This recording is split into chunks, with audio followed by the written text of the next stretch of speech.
Bonjour à tous et bienvenue dans cette nouvelle vidéo ici pour la présentation et mon avis un petit peu sur ce jeu. The Order 1886. Donc j'ai déjà joué un petit peu, là j'ai fait jusqu'au troisième chapitre. Donc on va essayer un petit peu de dire ce que je peux penser de ce jeu dans sa globalité, même si évidemment j'ai pas fini le jeu et qu'il reste quand même encore quelques chapitres à faire. Mais globalement, alors attendez, qu'est-ce qu'il faut faire là? Send the Morse to display. Bon, j'envoie du Morse. Voilà. C'est un petit peu dommage que cet écran tactile, enfin ce pad tactile de la PlayStation 4 ne soit pas plus mis à contribution dans différents jeux. C'est vraiment dommage d'avoir utilisé une partie de la manette pour rien, parce que globalement il y a quoi, il doit y avoir 1% des jeux qui utilisent ce truc. Bref, alors, ce jeu déjà est vraiment très très beau. Alors, graphiquement, je pense qu'il y a eu du boulot. On peut voir quand même qu'il y a eu un travail quasiment cinématographique dans ce jeu. Il y a avec les effets de lumière, les effets photographiques, les dialogues. Alors, il y a des bugs. Vous pouvez voir par exemple que là j'ai pu rentrer dans Lafayette. Il y a plusieurs personnages, mais les personnages sont surtout tirés de la légende arthurienne, en tout cas en ce qui concerne les prénoms. Euh, Galahad, Ygraine, Perceval. Bon, Lafayette, lui, est plutôt évidemment pris par rapport à la colonisation américaine et à la guerre qu'il y a eu entre les Britanniques et les Américains, évidemment, donc Lafayette, mais globalement c'est vraiment un jeu qui a une vraie ambiance sonore, graphique, il n'y a vraiment rien d'autre à dire, c'est tout ce qui est vraiment graphique et ambiance sonore, bruitage, etc. Dialogue aussi, parce que les dialogues sont faits en britannique, hein. C'est pas de l'américain vraiment cow-boy, là on entend vraiment les accents britanniques très épurés. Alors après, en ce qui concerne le scénario, honnêtement, là je suis franchement beaucoup plus, comment dire, dubitatif, parce que globalement on a affaire à quoi là? On a affaire à des loups-garous, des hommes qui se transforment en loups-garous en plein jour, plus une rébellion civile, parce que évidemment nous sommes dans l'ère industrielle et que évidemment euh, vous avez des gens qui subissent aussi un petit peu la pauvreté euh, et donc sont en guerre contre l'État qui est en place ici. Donc du coup le scénario, je vois pas trop l'intérêt d'avoir parlé de ces, enfin, pourquoi ils ont mis des loups-garous. Je vois pas du tout l'intérêt, surtout que vraiment quand on veut mettre des loups-garous, il faudrait quand même au minimum essayer de respecter ce qu'est un loup-garou. Et un loup-garou, ça ne vit pas la journée. Voilà, et ça je trouve ça vraiment très très dommage pour les gens qui aiment un petit peu ce... Alors là, pourquoi je peux pas le shooter? Je suis obligé de m'avancer, voilà, c'est complètement con ça aussi. Les gunfights sont vraiment pas super agréables à faire non plus. Alors attendez, je vais me recharger déjà. Hop, on va recharger quelques petits trucs. En tout cas, après au niveau du gameplay et comment se manie notre personnage Galahad, honnêtement ça, il n'y a pas grand chose à lui reprocher, ça se manie plutôt bien. Euh, le problème c'est que des fois dans les scènes de gunfight, on a un petit peu de difficulté à vraiment se protéger. C'est pas franchement facile des fois, puisqu'il se relève, etc. Donc c'est assez casse-couille. Et puis, alors surtout, le problème, c'est qu'il y a beaucoup trop de cinématiques. Et le problème aussi majeur, c'est que avoir beaucoup de cinématiques quand vous avez un jeu qui est long, à la limite, c'est pas franchement un problème. Mais quand vous avez énormément de cinématiques. Merde, putain, j'ai pas pu le. Chier. J'ai pas eu le temps de bouger. Quand vous avez beaucoup de cinématiques et que le jeu est extrêmement court, malheureusement, ça reste quand même un handicap certain parce que vous passez votre temps à regarder des cinématiques. Bon, alors c'est joli, c'est vraiment bien fait. Ah putain, je suis con. Je me suis trompé de bouton, surtout que le bouton est le même hein, en plus. Hein. Ok, alors ce qui est bien, c'est que par contre, quand on loupe là, vous voyez, j'ai loupé, et donc du coup, on a affaire à une autre scène. Voilà, hop, ça c'est torché. Voilà. Les costumes là sont magnifiques aussi, hein. Vraiment toute l'ambiance steampunk est excellente. Par contre, c'est vrai qu'il est beaucoup trop court. Alors, je sais pas s'il y a eu des DLC qui sont sortis pour augmenter un petit peu la durée de vie, mais globalement, c'est vraiment handicapant. C'est vraiment dommage d'avoir fait un jeu comme celui-ci pour passer son temps quasiment à tout le temps regarder des dialogues et à faire quelques scènes d'infiltration et quelques scènes de gunfight. Alors le pire pour l'instant c'est le chapitre 2 parce que le chapitre 2, honnêtement, je pense que vous jouez au maximum, vous devez jouer 3 minutes, hein. Le chapitre 2 c'est que des cinématiques, c'est que du blabla. Là pour l'instant je suis dans le chapitre 3 et donc j'ai un peu plus de gameplay. Mais c'est le chapitre 2, il sert à rien quoi. Ils auraient mieux fait de faire le chapitre 2 inclus dans le chapitre 1 ou dans le chapitre 3, mais dans le chapitre 3, mais pas de faire un chapitre 2 comme celui-ci parce que franchement,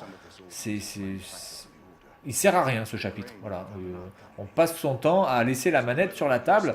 Il y a quelques scènes évidemment où on doit jouer, où on doit se déplacer, mais en plus on peut pas se déplacer à la vitesse qu'on veut parce que des fois, parce qu'on est en intérieur, on est obligé uniquement de marcher à, à pas réguliers. On ne peut pas courir, donc ça c'est aussi casse-couille. Voilà, donc c'est vraiment dommage parce qu'il y avait vraiment de très très bonnes idées. Je pense que l'aspect graphique, les personnages ont vraiment du charisme. Lafayette est vraiment excellent. Galad est vraiment excellent aussi. Au niveau des armes, on a des armes de ouf. C'est assez varié, bizarrement pour un jeu qui est extrêmement court. C'est quand même assez impressionnant d'avoir autant d'armes.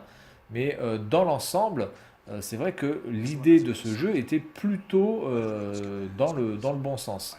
Après, il y a aussi un truc qui m'a assez surpris, c'est que c'est l'un des rares jeux vidéo.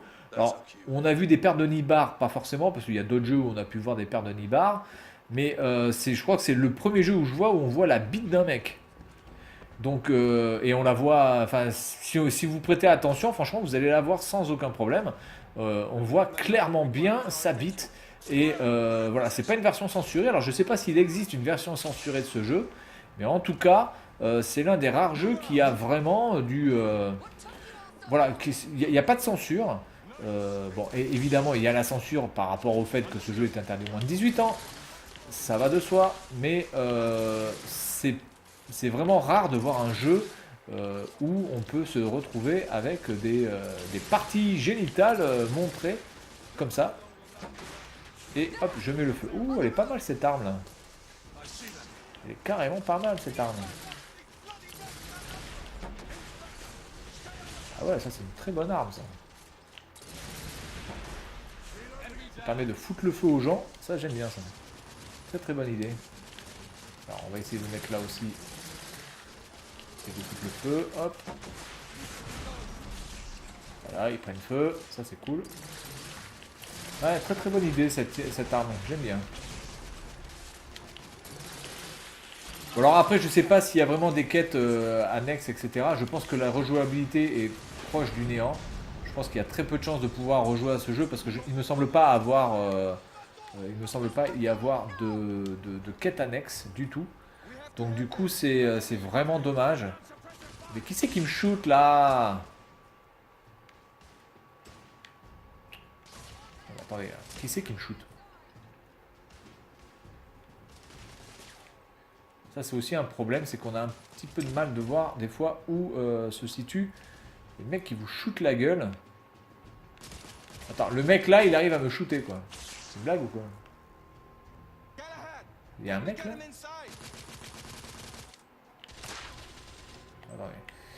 Attendez. On va foutre le feu, on va tout cramer, voir si ça marche. Pas grand chose à mon avis.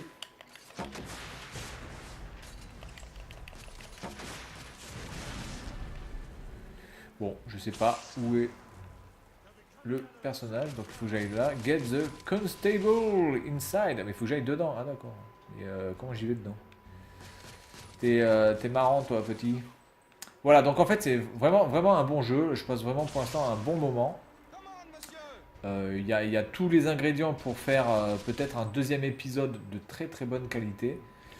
Mais je dois reconnaître que celui-ci, malheureusement, il a un goût d'inachevé. Et putain, mais qu'est-ce que tu veux que je fasse là, tête de cul?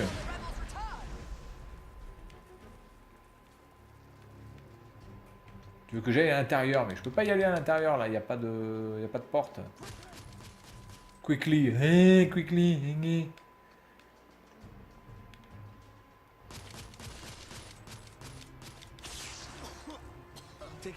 D'accord, donc là on fait quoi là? On fait ça. D'accord, ok, donc on est obligé de faire la scène cinématique pour que ça se débloque.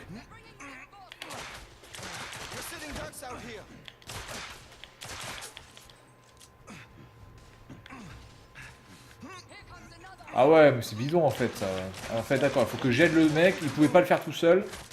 Je vous signale qu'on se fait beaucoup plus chier à faire ça que un mec le porte et un autre couvre. Là, on est en train de porter à deux. Mais c'est n'importe quoi.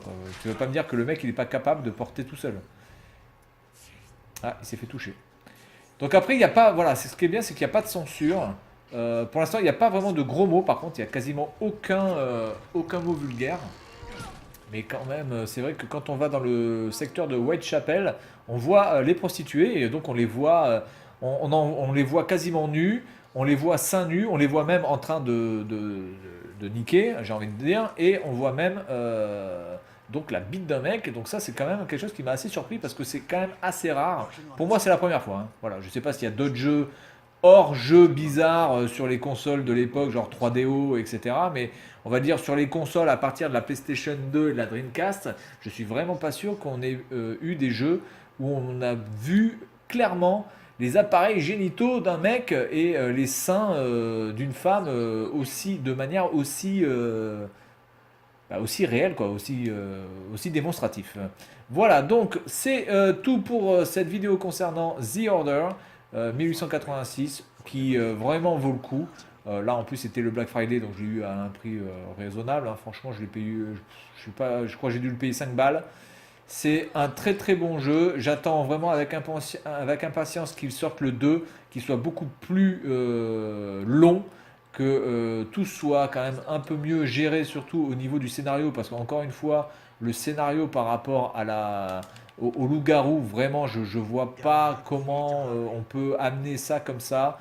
Les loups-garous, je suis désolé, ça ne vit pas le jour et ça ne sort que pendant la pleine lune. Voilà, donc il n'y a pas d'autres loups-garous, alors il faut inventer une autre race de loups-garous. Et puis en plus, il faut bien reconnaître quand même que cet aspect steampunk est vraiment, vraiment bien rendu dans cet opus. Voilà, donc c'est tout pour cette vidéo concernant The Order 1886. Et puis moi je vous dis à la prochaine. Salut à tous.